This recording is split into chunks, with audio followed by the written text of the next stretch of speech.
வணக்கம் அன்பர்களே.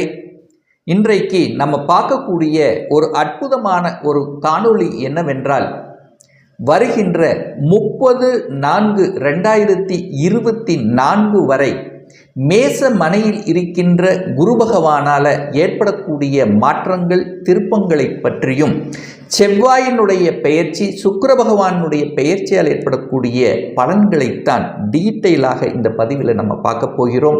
அதற்கு முன்னால் நம்முடைய சேனலை நீங்கள் ஃபர்ஸ்ட் டைம் பார்ப்பவர்கள் என்றால் மறக்காம சப்ஸ்கிரைப் பண்ணிக்கிங்க.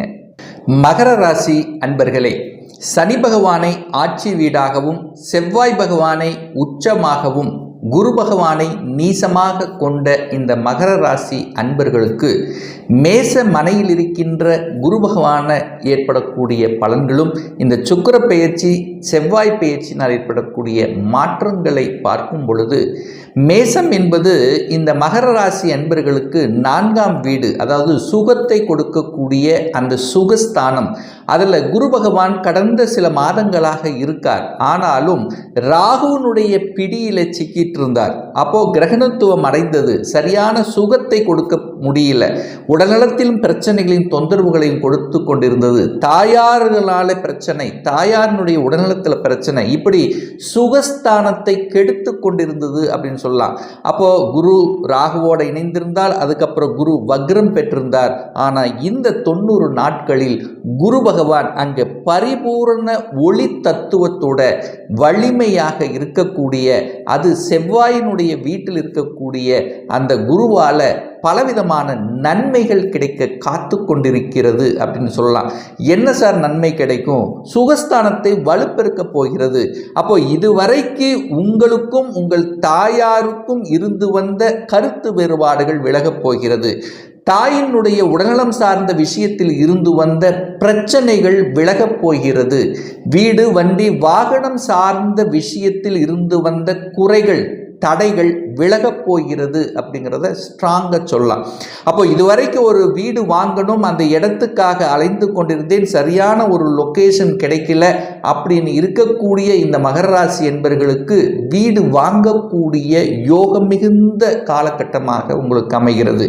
அப்போ உங்களுக்கு பிடித்தமான ஒரு கட்டின வீட்டை வாங்குவது அல்லது வீடு கட்டுவதற்கு இடத்தை வாங்குவதற்கும் ஏதுவான ஒரு காலமாகவும், அதே சமயத்தில் பார்த்தீங்கன்னா பிடித்த வண்டி வாகனங்களை வாங்குவதற்கு ரொம்ப நாள் அவங்க மனதில் இந்த வாகனத்தான் வாங்கணும் அப்படிங்கிற எண்ணம் இருந்திருக்கும் அல்லவா, அந்த எண்ணத்தை பூர்த்தி செல்லக்கூடிய வகையில் தான் இந்த காலகட்டம் உங்களுக்கு அமைகிறது அப்படின்னு சொல்லலாம்.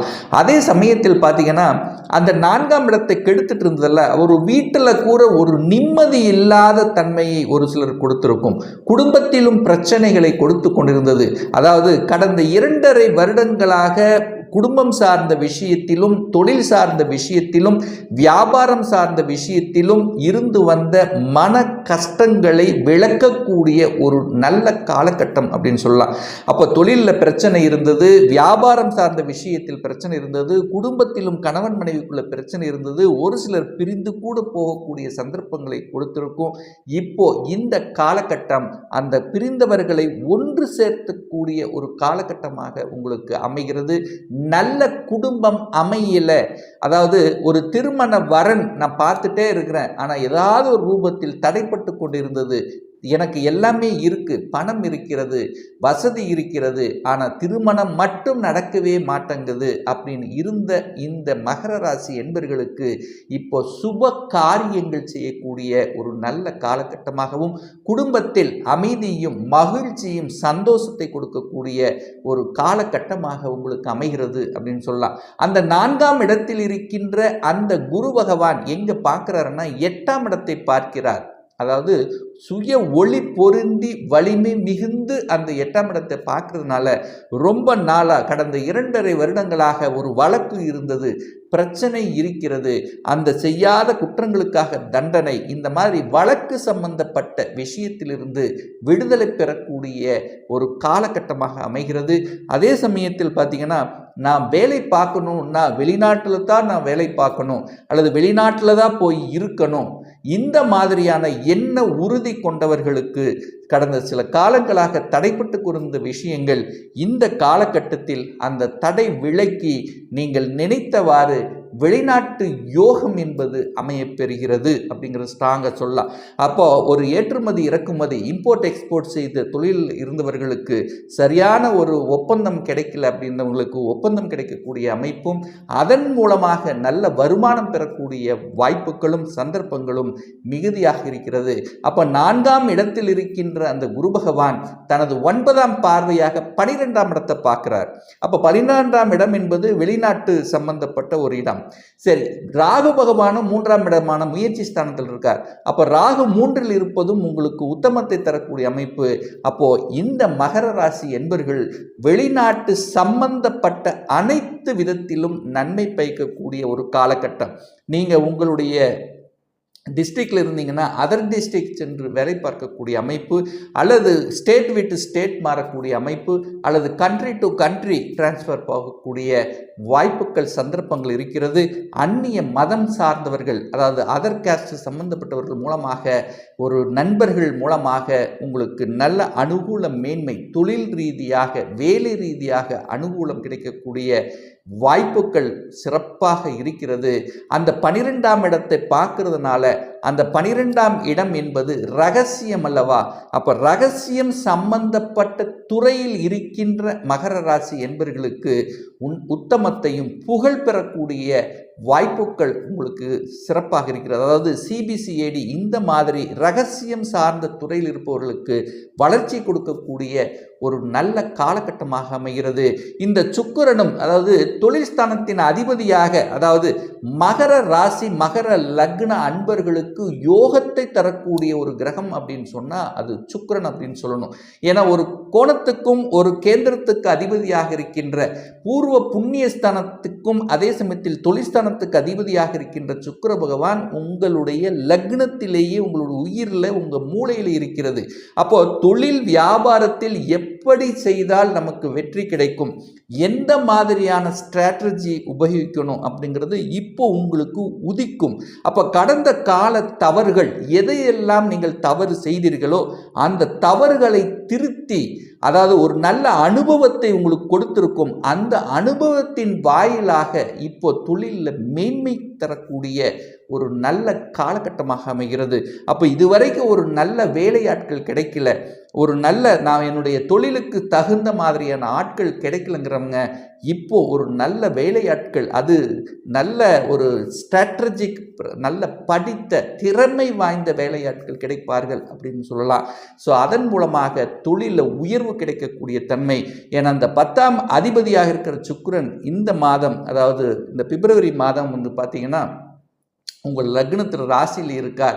அதன் பிறகு மார்ச் மாதம் பார்த்தீங்கன்னா 2ஆம் இடமான குடும்பஸ்தானத்தில் இருக்கார். அதன் பிறகு கடைசி இந்த 4வது மாதம் வந்து பார்த்தீங்கன்னா உச்ச பலத்துடன் வலிமையாக இருக்கார். அப்போ இதுவரைக்கும் ஒரு தொழிலில் ஒரு நிரந்தர வேலை இல்லை, ஏதோ ஒரு வேலையில் இருக்கிற அப்படின்னா இந்த 3 மாதத்துக்குள் நீங்கள் என்ன படிப்பு படித்திருக்கிறீர்களோ அந்த படிப்புக்கேற்ற வேலை கிடைத்து அந்த வேலையில் செட்டில் ஆகக்கூடிய வாய்ப்புகளையும் சந்தர்ப்பங்களையும் நிச்சயமாக உங்களுக்கு உருவாக்கும். என கடந்த 2.5 வருடங்களாக மன ரீதியாக, அதாவது காசு இருக்கு, எல்லாமே இருக்கு, ஆனால் மன ரீதியான பிரச்சனைகளை ஏற்படுத்திட்டு இருந்தது.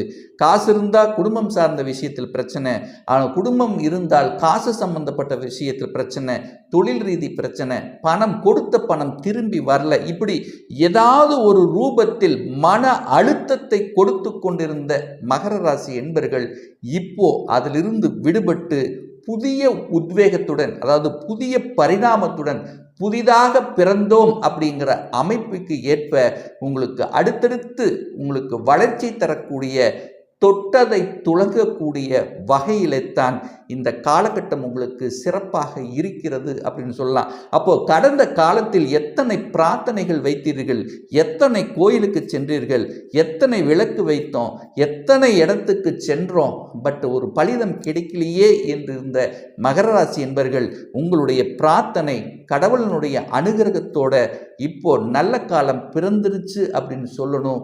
அதே சமயத்தில் அந்த 3ஆம் இடத்ததிபதி தனக்கு 2ஆம் இடத்தில் இருக்கிறதுனால தன்னம்பிக்கை வளரும், தைரிய வீரியங்கள் பிறக்கும், சகோதரர்கள் மூலம் இருந்து வந்த கருத்து வேறுபாடுகள் விலகக்கூடிய அமைப்பு, புதிய நண்பர்கள் அறிமுகமாகுவார்கள். அந்த நண்பர்கள் மூலமாக நல்ல ஒரு வேலை தொழில் வீதியில் ஒரு அனுபவத்தை கொடுத்து அந்த நண்பர்கள் மூலமாக வளர்ச்சியை கொடுக்கக்கூடிய அமைப்பிலும் உங்களை விட பெரியவர்கள் குருமார்களுடைய ஆசீர்வாதங்கள் நிச்சயமாக கிடைக்குங்கிறதுல எந்தவித மாற்று கருத்தும் கிடையாது. இப்போ நான் சொன்னது கோச்சார ரீதியாக இந்த ராசி நட்சத்திரத்தில் பிறந்த பல கோடி மக்களுக்குண்டான ஒரு பொதுவான பலன்கள் தான். ஒரு துல்லிய பலன், அதாவது ஒவ்வொருத்தரும் டிஃப்ரெண்ட், ஒவ்வொருத்தருடைய ஜாதக பலன்கள் வேறுபடும், கிரக அமைப்புகள் வேறுபடும், கிரகங்களுடைய பலம் வேறுபடும். ஆட்சி பலம், உச்ச பலம், மூலத்திரிகோண பலம், திக்பலம், இந்த மாதிரி பலத்துடன் இருக்கின்றனவா, எந்த டிகிரியில் இருக்கிறது, இப்போ நடக்கக்கூடிய தசா புத்தி அந்தரம் சூட்சமம் வாயிலாக நீங்கள் கேட்கக்கூடிய எந்த கேள்வியாக இருந்தாலும் துல்லியமான பலனை நம்மால் கூற முடியும். ஒரு பர்சனல் கன்சல்டேஷன், அதாவது உங்களுடைய சொந்த ஜாதகம் பார்க்கணும் என்று விருப்பமுடைய அன்பர்கள் டிஸ்பிளே தெரியக்கூடிய நம்பருக்கு வாட்ஸ்அப் மூலியமாகவோ ஃபோன் கால் மூலியமாகவோ தொடர்பு கொண்டு அப்பாயின்மெண்ட் பெற்றுக்கொண்டு கன்சல்டேஷன் எடுத்துக்கலாம். நிச்சயமாக இந்த பதிவு ஏதாவது ஒரு ரூபத்தில் உங்களுக்கு யூஸ்ஃபுல்லாக இருக்குங்கிறதுல எந்தவித மாற்று கருத்தும் கிடையாது. நம்ம சேனலை ஃபர்ஸ்ட் டைம் நீங்கள் பார்க்கிறவர் என்றால் மறக்காம சப்ஸ்கிரைப் பண்ணிக்கிங்க. பக்கத்தில் இருக்கின்ற பெல் பட்டன் மற்றும் ஆல் நோட்டிஃபிகேஷனை கிளிக் பண்ணும்போது நான் போடக்கூடிய அடுத்தடுத்த பதிவுகள் உங்களுடைய நோட்டிஃபிகேஷனில் வந்து சேரும். மீண்டும் ஒரு நல்ல பதிவில் உங்களை சந்திக்கும் வரை உங்களிடமிருந்து விடைபெறுவது உங்கள் அஸ்ட்ராலஜர் டாக்டர் சதீஷ்.